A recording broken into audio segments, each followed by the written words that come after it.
Had to shift it back. That's the original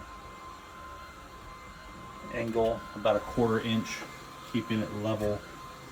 Cabinet is sunken in and unlevel.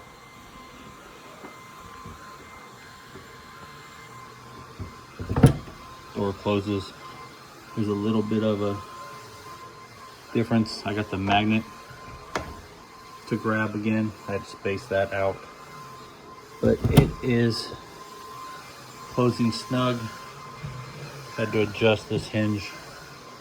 Pull it back a little bit that way. Pretty old oak though. But opens freely. Closes really nice. Nice and snug. Capping's good.